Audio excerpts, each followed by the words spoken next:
வருகிற பட்ஜெட் கூட்டத்தொடரில் இதற்கான சட்டம் வரும் என்று நான் பெரிதும் நம்புகிறேன்.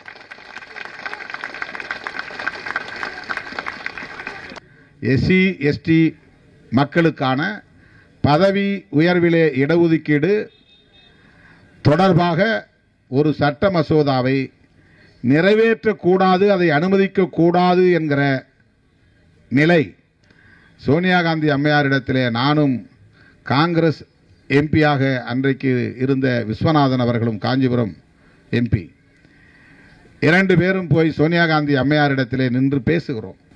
இப்படி பேசிக்கொண்டிருந்த போதே காங்கிரஸ் கட்சியின் மூத்த தலைவர்களில் ஒருவர் ஜெயபால் ரெட்டி என்பவர், அவர் அமைச்சரும் கூட, எழுந்து சோனியா காந்தி அம்மையாரிடத்திலே பேசினார். என்ன பேசினார் என்றால், இந்த சட்ட மசோதாவை நிறைவேற்ற விடாமல் தடுப்பதில் காங்கிரஸ் கட்சியை சார்ந்தவர்களுக்கும் உடன்பாடு, இங்கேயும் கருப்பாடுகள் இருக்கிறார்கள். எஸ்சி எஸ்டி மக்கள் ஓட்டு போடாமல் ஒரே ஒரு காங்கிரஸ் எம்பியாவது ஜெயிக்க முடியுமா? ஆனால் இந்த சட்டத்தை நடைமுறைப்படுத்தக்கூடாது என்று தடுக்க இங்கேயே சதி செய்கிறார்கள். எஸ்சி எஸ்டி நலன்களுக்கான பல்வேறு திட்டங்களை அறிவித்திருக்கிறது.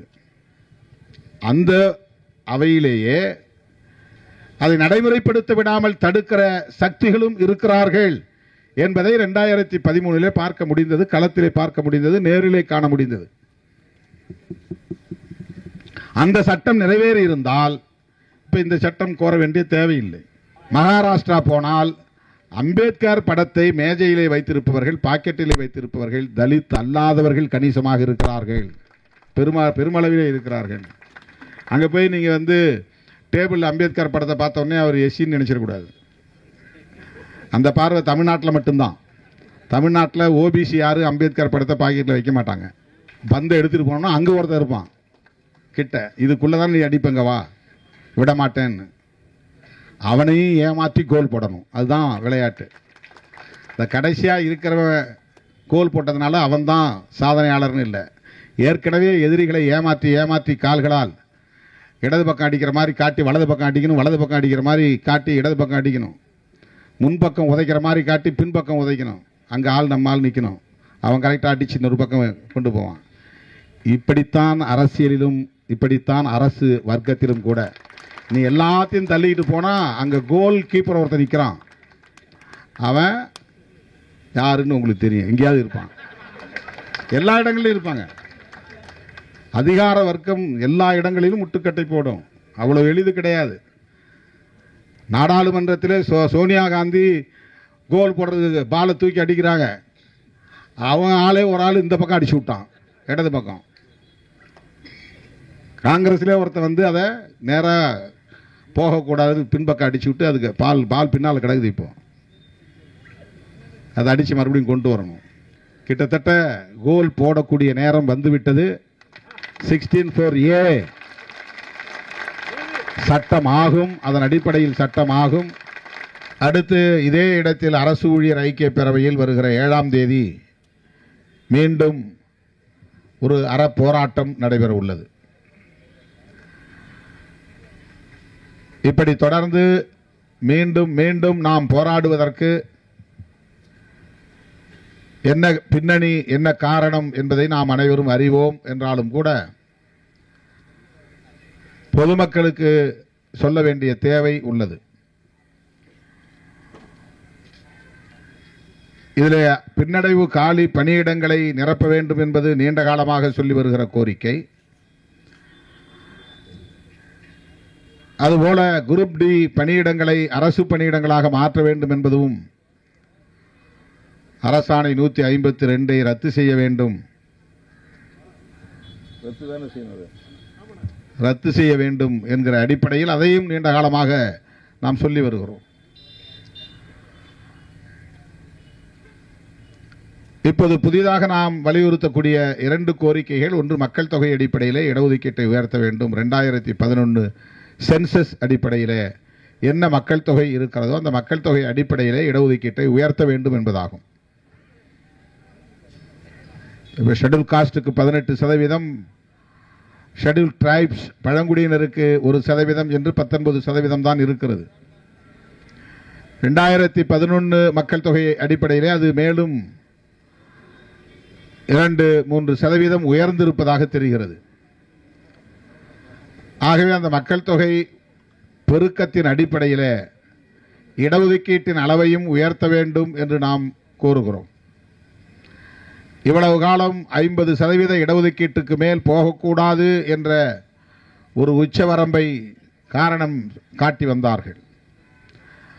தமிழ்நாட்டை பொறுத்தவரையில்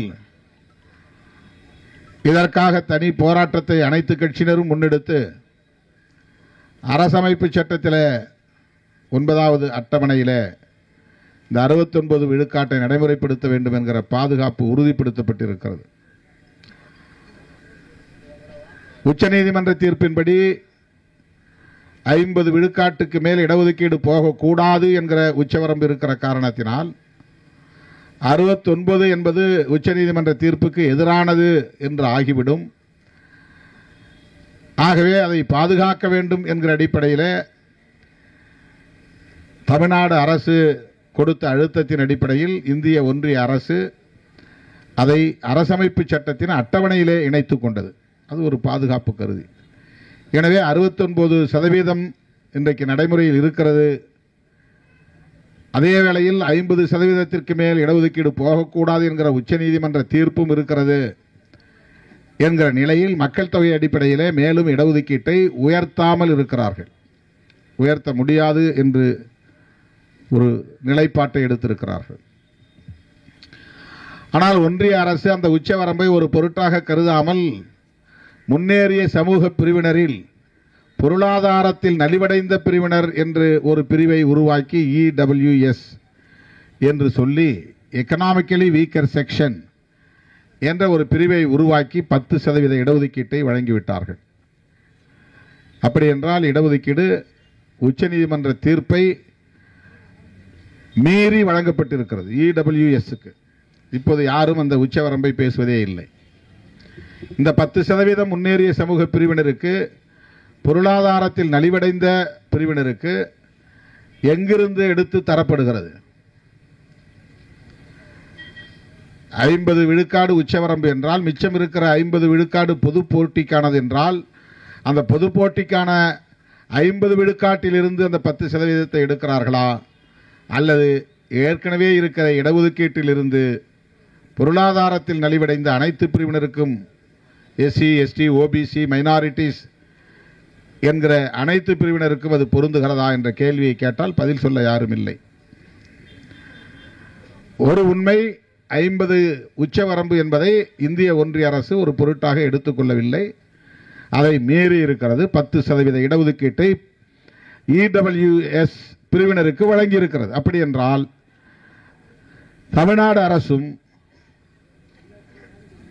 அந்த 50% இடஒதுக்கீட்டு வரம்பை ஒரு பொருட்டாக கருத தேவையில்லை. மக்கள் தொகை அடிப்படையில் 2011 சென்சஸ் அடிப்படையில் SC ST மக்களுக்கான இடஒதுக்கீட்டை உயர்த்தலாம் என்பது நமக்கு புலப்படுகிறது. உயர்த்த வேண்டும் என்று நாம் வலியுறுத்துகிறோம். பின்னடைவு காலி பணியிடங்களை, பேக்லாக் வேகன்சிஸ்,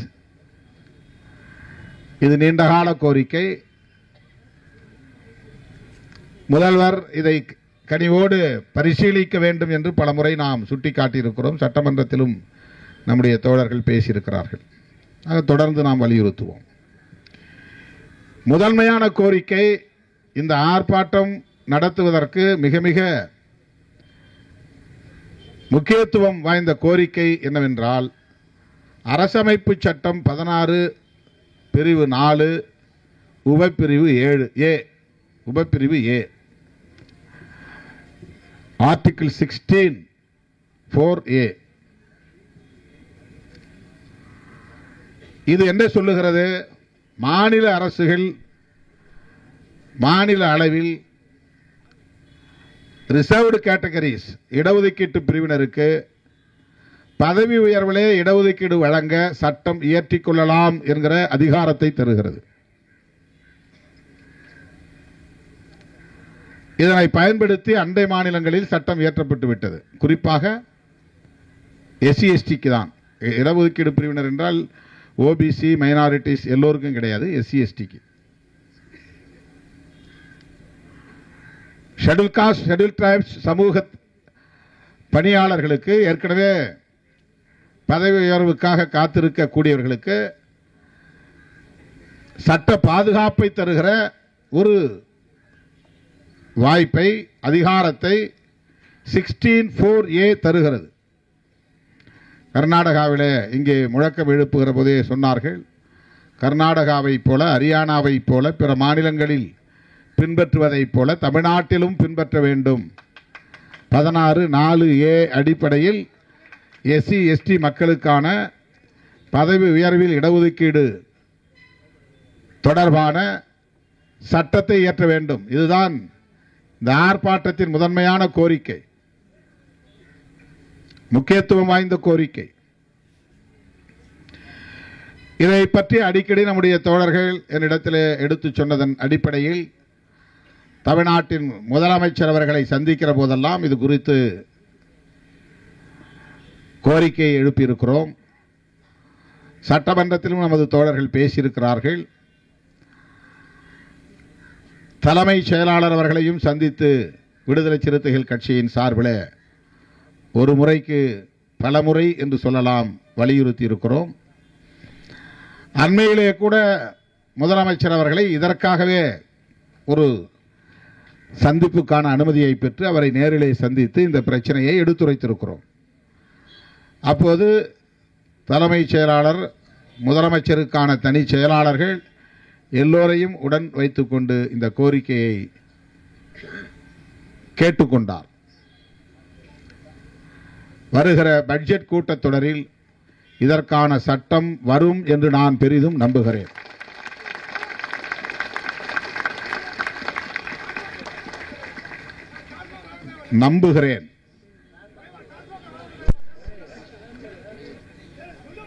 முதல்வரிடம் பலமுறை இதை பற்றி நினைவூட்டி இருக்கிறோம்.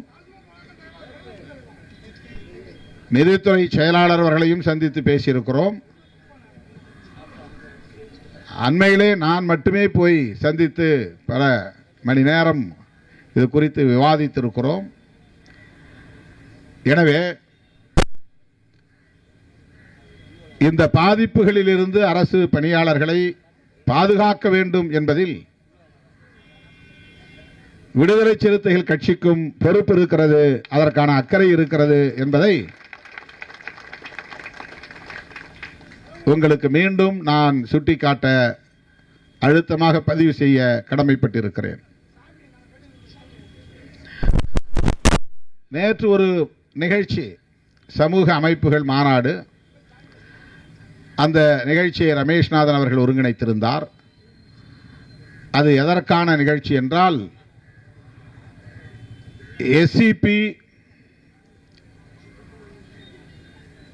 டிஎஸ்பி என்று சொல்லப்படக்கூடிய special component plan, tribal sub plan என்கிற துணை திட்டங்கள் இருக்கின்றன. 1974 மற்றும் 1978 அந்த ஆண்டுகளில் இந்திய ஒன்றிய அரசு அந்த திட்டத்தை அறிமுகப்படுத்தியது. மக்கள் தொகை அடிப்படையிலே நிதி ஒதுக்கீடு செய்து தலித் மற்றும் பழங்குடி மக்களின் மேம்பாட்டுக்கு, சமூக மற்றும் பொருளாதார மேம்பாட்டுக்கு உரிய நடவடிக்கைகளை மேற்கொள்ள வேண்டும் என்பதற்கான ஒரு திட்டம். ஆரம்பத்திலே அது ஷெட்யூல் காஸ்ட், இது ஸ்பெஷல் காம்பனன்ட் பிளான் என்று அழைக்கப்பட்டது. இப்போது அது துணை திட்டம் என்று, இரண்டுமே துணை திட்டம் என்று அழைக்கப்படுகிறது. Schedule cost sub plan, tribal sub plan திட்டமாக இருப்பதனால் அதை கட்டாயம் நடைமுறைப்படுத்தியாக வேண்டும் என்கிற நிர்பந்தம் அதிகாரிகளுக்கு ஏற்படவில்லை. அரசு அறிவித்ததுதான், ஒன்றிய அரசு, டெல்லியிலே இருக்கிற அரசு அறிவித்த திட்டம்தான். ஆனால் மாநில அரசுகள் அதை பொருட்படுத்தவில்லை. ஆகவே அது தொடர்பாக தொடர்ந்து மக்களவையிலும் மாநிலங்களவையிலும் கோரிக்கைகள் எழுப்பப்பெற்றன. திரும்ப திரும்ப பேசப்பட்டதன் அடிப்படையில் அதற்கு ஒரு சட்டத்தை கொண்டு வருவதற்கு டெல்லியிலே முயற்சி மேற்கொள்ளப்பட்டது. இந்திய அளவில் மாநில அரசுகள் பயன்படுத்தக்கூடிய ஒரு சட்டத்தை இயற்றுவதற்கு 2013 ஒரு முயற்சி மேற்கொள்ளப்பட்டு அது முறியடிக்கப்பட்டு விட்டது. அரசியல் காரணங்களால் அரசியல்வாதிகளும் அதிகாரிகளும் சேர்ந்து செய்த சூது சூழ்ச்சி. இந்த போராட்டம் நடைபெற்றுக் கொண்டே காலத்துக்கும் நீடித்து வருகிறது, நடைபெற்றுக் கொண்டே இருக்கிறது. திட்டம் அறிவிக்கப்படும், ஆனால் அது நடைமுறைப்படுத்தப்படாது. பிறகு அதற்கென்று சட்டம் இயற்ற வேண்டிய கட்டாயம் எழுகிறது. அப்படித்தான் ஒரு சட்டத்தை இயற்றுவதற்கு, துணை திட்டங்களுக்கான சட்டத்தை இயற்றுவதற்கு டெல்லியில் இருக்கிற ஒன்றிய அரசு முயற்சித்து ஆளுங்கட்சிக்குள்ளேயும் அதில் உள்ளடி வேலை செய்ததன் அடிப்படையில் நின்று போனது.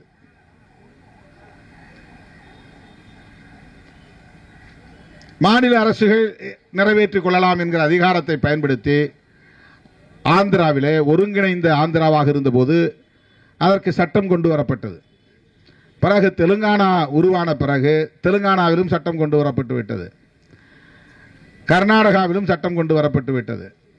இந்த துணை திட்டங்களை நடைமுறைப்படுத்துவதற்கான சட்டம் தமிழ்நாட்டிலும் அப்படி கொண்டு வர வேண்டும் என்று விடுதலை சிறுத்தைகள் கட்சி தொடர்ந்து வலியுறுத்தியதன் அடிப்படையில், சட்டமன்றத்திலே பேசியதன் அடிப்படையில் கடந்த கூட்டத்தொடரில் அந்த சட்டம் நிறைவேற்றப்பட்டிருக்கிறது.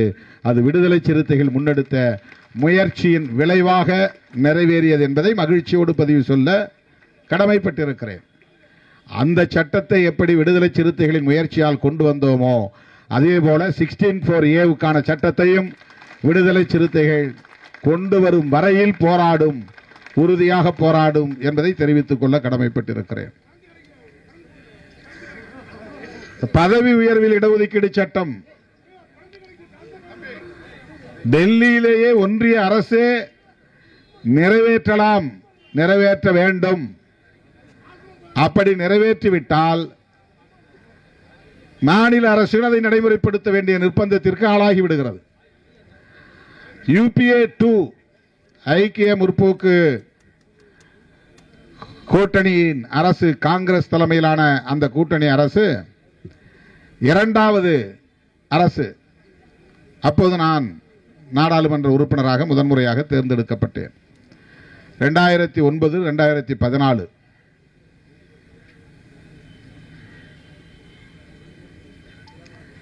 அதுதான் முறியடிக்கப்பட்டது என்று நான் சொன்னேன். அப்போது நான் அந்த அவையில் இருந்தேன். அந்த சட்ட மசோதாவை அறிமுகப்படுத்திய போது அதற்கான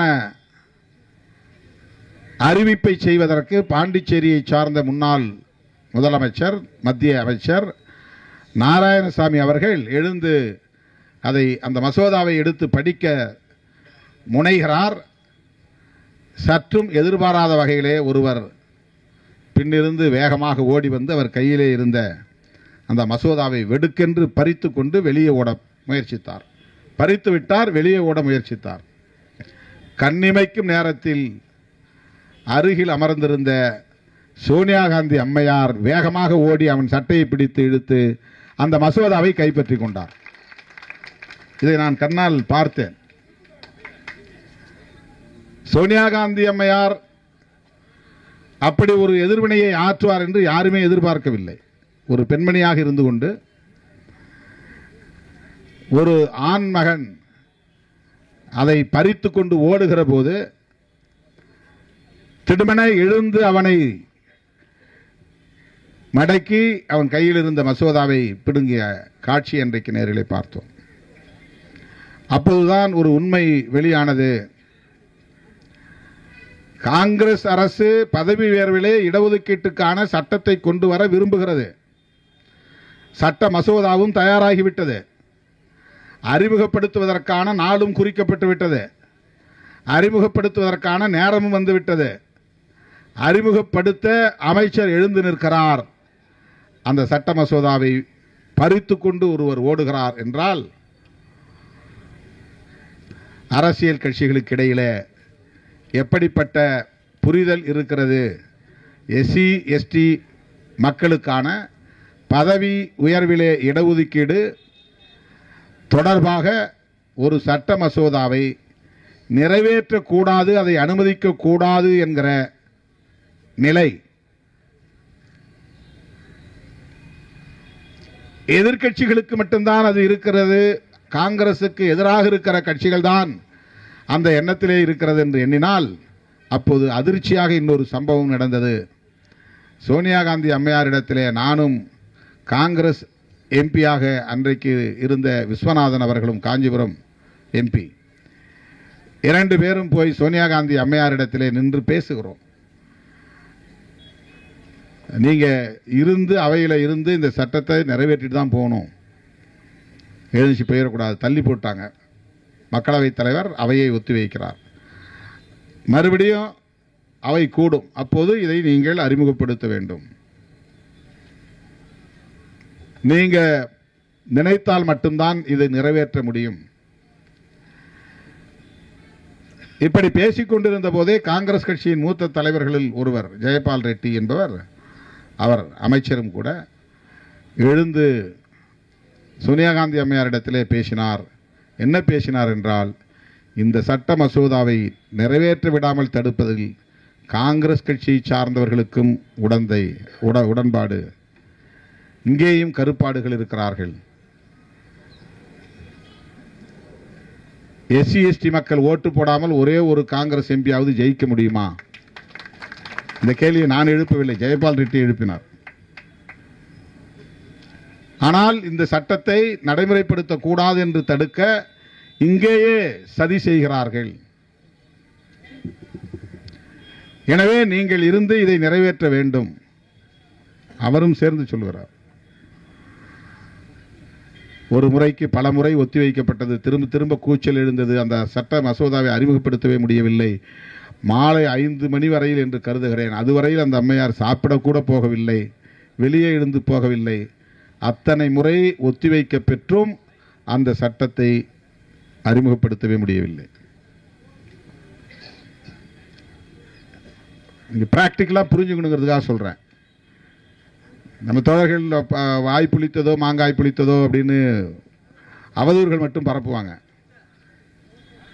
ஒரு விஷயத்தை நடைமுறைப்படுத்துவதற்கு எவ்வளவு போராட்டங்கள் இருக்கின்றன. ஒரே கட்சிக்குள்ளேயே ஆதரவு மனநிலையும் இருக்கிறது, எதிர்ப்பு மனநிலையும் இருக்கிறது. சோனியா காந்தி அம்மையார் பறித்து கொண்டு ஓடுகிறவனை தாவி பிடித்து மடக்கி பிடித்து கையில் இருந்த மசோதையை அவர் பிடுங்கிக் கொண்டார். அது அந்த அளவுக்கு அவருக்கு அதில் ஈடுபாடு இருக்கிறது, ஆதரவு மனப்பான்மை இருக்கிறது, அதை நிறைவேற்ற வேண்டும் என்கிற வேட்கை இருக்கிறது. ஆனால் அதே கட்சிக்குள்ளேயே அதை நடைமுறைப்படுத்த விடாமல் தடுக்கிற முயற்சியும் நடந்தது. எதிர்க்கட்சிகளும் அதை செய்கின்றன என்பது வேறு.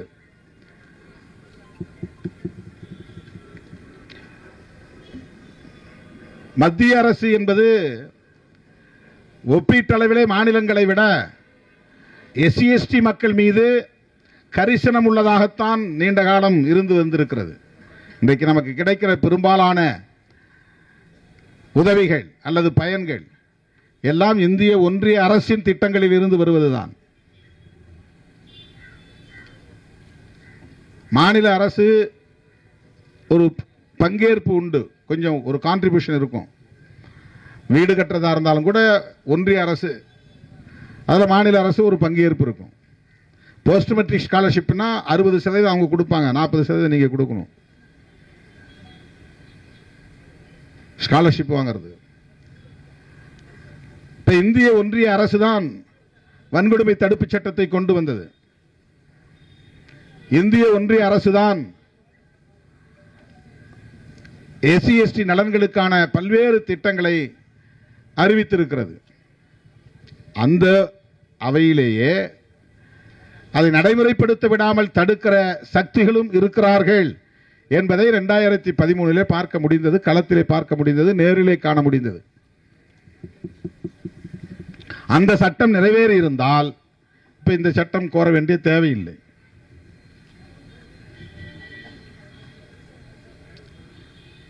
இப்ப மத்திய அரசும் இடஒதுக்கீட்டுக்கான ஒரு சட்டத்தை கொண்டு வர வேண்டும் என்பதுதான் நம்முடைய கோரிக்கை.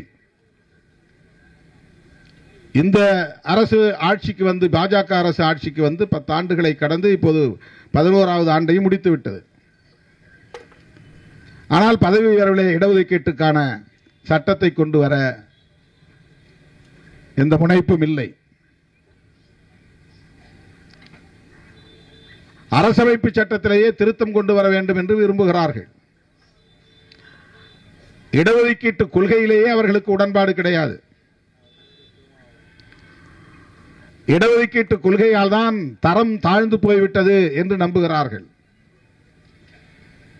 அரசு துறைகளையும் பொதுத்துறைகளையும் இதற்காகவே தனியாரிடம் ஒப்படைக்க வேண்டும் என்பதில் உறுதியாக இருக்கிறார்கள். தனியார் மயப்படுத்தக்கூடாது என்று போராடிய நாம் இப்போது தனியார் துறைகளில் இடஒதுக்கீடு வேண்டும் என்று போராடக்கூடிய நிலைக்கு தள்ளப்பட்டிருக்கிறோம். தனியார் துறையே கூடாது, தனியார் மயப்படுத்தக்கூடாது என்று போராடி கொண்டிருந்த நாம் இப்போது அதை ஏற்றுக்கொண்டு அதில் எங்களுக்கு இடஒதுக்கீடு வேண்டும் என்று கோரிக்கையை மாற்றக்கூடிய நிலை ஏற்பட்டிருக்கிறது. பொதுத்துறைகளிலும் மத்திய அரசு அலுவலகங்களிலும் எஸ்சி எஸ்டி சங்கங்கள் வலுவாக இருக்கும். அஞ்சல் துறைக்கு போனால் அங்கே மற்ற சங்கங்களை விட எஸ்சி எஸ்டி சங்கம் வலுவாக இருக்கும், வெளிப்படையாக இயங்கும். வங்கிகளுக்கு போனால் எல்லா வங்கிகளிலும் புரட்சியாளர் அம்பேத்கருடைய திருவுருவப் படங்கள் இருக்கும், அங்கே எஸ்சி எஸ்டி சங்கம் வலுவாக இருக்கும். ரயில்வே துறைக்கு போனால் ரயில்வே துறையில் எஸ்சி எஸ்டி சங்கம் அகில இந்திய அளவிலும் சரி பிராந்திய அளவிலும் சரி வலுவாக இருக்கும். அவர்களுக்கு தனி அலுவலகமே, நலச்சங்கங்களுக்கு தனி அலுவலகமே ஒதுக்கி தருகிறார்கள். வங்கியிலேயே எஸ்சி எஸ்டி சங்கத்துக்கு ஒரு ஆபீஸ் இடம் கொடுக்குறாங்க. ரயில்வேல எஸ்சி எஸ்டி ஆபீஸுக்கு ஒரு இடம் கொடுக்குறாங்க. பிரதானமான இடத்துல, பொதுமக்கள் கூடுகிற இடத்தில் பிரம்மாண்டமான திருவுருவ படத்தை திறந்து வைக்கிறார்கள். புரட்சியாளர் அம்பேத்கருடைய திருவுருவ படத்தை திறந்து வைக்கிறார்கள். இந்திய ஒன்றிய அரசு என்கிற அந்த கட்டமைப்பு எஸ்சி எஸ்டி மக்களின் நலன்களில் ஈடுபாடு கொண்ட ஒரு கட்டமைப்பாக, ஒரு தளர்வு நிலை கொண்ட ஒரு கட்டமைப்பாக, அங்கீகரிக்கிற ஒரு கட்டமைப்பாக இருப்பதை நாம் பார்க்கிறோம். மாநில அரசுகளிடையே இந்த அளவுக்கான தளர்வு நிலையை நம்மால் பார்க்க முடியாது. அசோசியேஷனில் ஈடுபட்டாலே நடவடிக்கை வந்துடும். அதனால மாநிலங்களில் இருக்கக்கூடிய அதிகாரிகள் அசோசியேஷனுக்கே வரமாட்டாங்க, அசோசியேஷன் வச்சுக்க மாட்டாங்க. அது ரகசியமான சங்கங்களை வச்சிருப்பாங்க, அவங்க தனியாக கூடுவாங்க. ஆனால் பப்ளிக், இது பொதுத்துறைகளில், மத்திய அரசு அலுவலகங்களில், வட மாநிலங்களுக்கு போனால், ஆந்திராவுக்கே போனால் கூட, மகாராஷ்டிரா போனால், எஸ்சி அல்லாத அதிகாரிகளே தங்கள் மேடையில், மேசையில் அம்பேத்கர் படத்தை வைத்திருக்கிறார்கள், டேபிள் வச்சிருக்கிறாங்க. அம்பேத்கர் படம் வைத்திருந்தால் தமிழ்நாட்டை பொறுத்தவரையில் எஸ்சின்னு அர்த்தம்.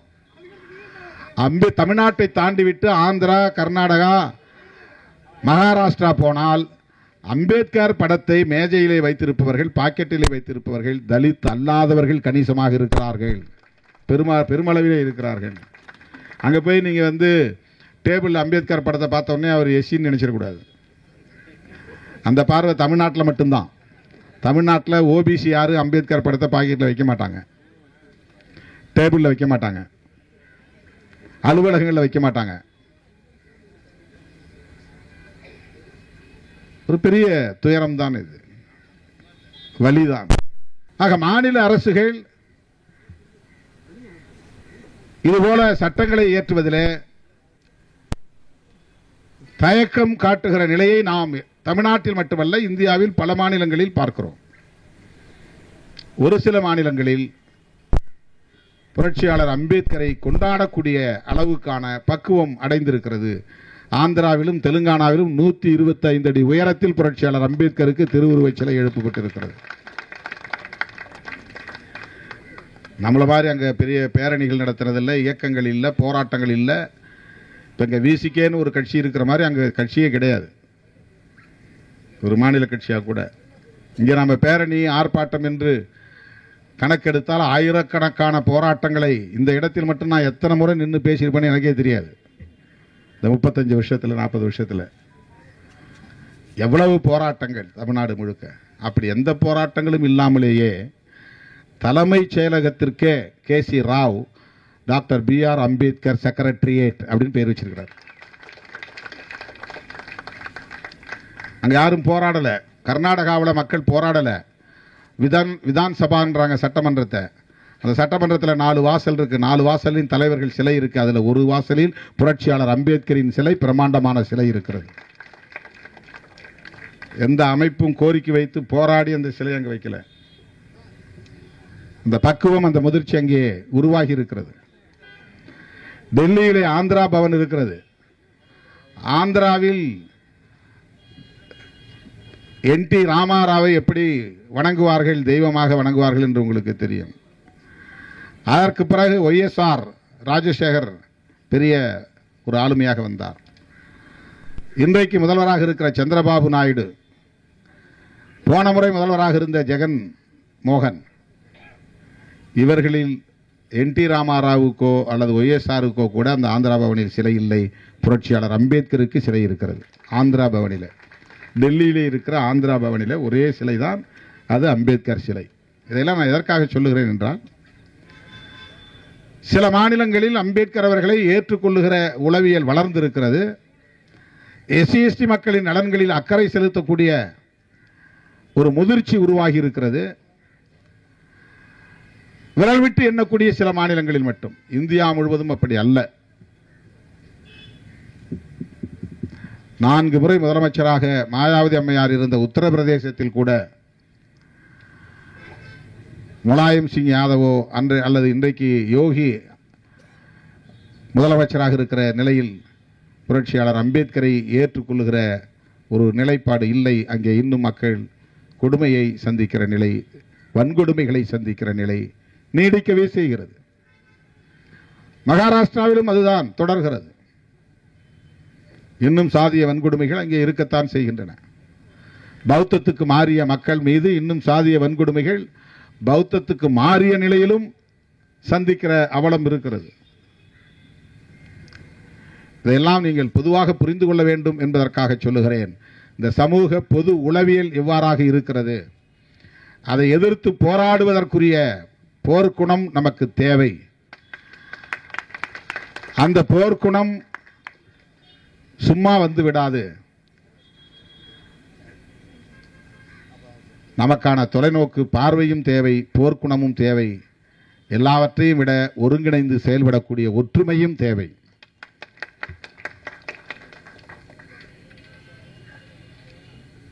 இன்றைக்கு 10க்கும் மேற்பட்ட அமைப்புகள் ஒன்று சேர்ந்து இந்த கூட்டமைப்பை 24 அமைப்பு நினைக்கிறேன், 24-25 அமைப்புகள் ஒன்று சேர்ந்து இந்த கூட்டமைப்பை உருவாக்கி இருக்கிறீர்கள் என்றால் இது பாராட்டுதலுக்குரியது. மனமாற நான் பாராட்டுகிறேன், வாழ்த்துகிறேன்.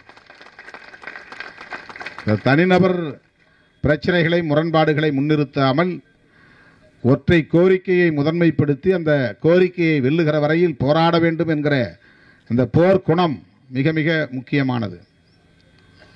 பல பேர் சேர்ந்து ஒருங்கிணைந்து சாதிக்க வேண்டிய ஒன்று இது. ஒரு தனிப்பட்ட நபரோ தனி இயக்கமோ இதை சாதித்து விட முடியாது. நேற்று இந்த மாநாட்டில் நான் குறிப்பிட்டதை போல ஒரு கால்பந்து விளையாட்டு என்று சொன்னால் இரு தரப்பிலும் ஆட்கள் நிற்பார்கள். 7 பேர் 8 பேர் நிற்பாங்க, 2 தரப்பிலும் நிற்பாங்க. ஒரு தரப்பு கால்பந்தை அடித்துக்கொண்டே போய் கோல் போட வேண்டும் என்று முயற்சிப்பார்கள். எதிர்த்தரப்பு முடிந்தவரையில் அதை போட விடாமல் தடுப்பார்கள். பின்னால் தள்ளி விடுவார்கள். அவர்களை ஏமாற்றி ஏமாற்றி அதை முன்னால் கொண்டு போய் சேர்க்க வேண்டும். கோல் போடுற இடத்திலும் ஒரு ஆள் எதிரி நின்றுட்டு இருப்பான். எல்லா இடத்தையும் தள்ளி அடித்து 4 பேரை தாண்டி பந்தை எடுத்துகிட்டு போனோம்னா அங்கே ஒருத்தர் இருப்பான் கிட்ட. இதுக்குள்ளே நீ அடிப்பங்க வா, விட மாட்டேன்னு. அவனையும் ஏமாற்றி கோல் போடணும். அதுதான் விளையாட்டு. இந்த கடைசியாக இருக்கிறவன் கோல் போட்டதுனால அவன் தான் சாதனையாளர்னு இல்லை. ஏற்கனவே எதிரிகளை ஏமாற்றி ஏமாற்றி கால்களால் இடது பக்கம் அடிக்கிற மாதிரி காட்டி வலது பக்கம் அடிக்கணும், வலது பக்கம் அடிக்கிற மாதிரி காட்டி இடது பக்கம் அடிக்கணும், முன்பக்கம் உதைக்கிற மாதிரி காட்டி பின்பக்கம் உதைக்கணும்.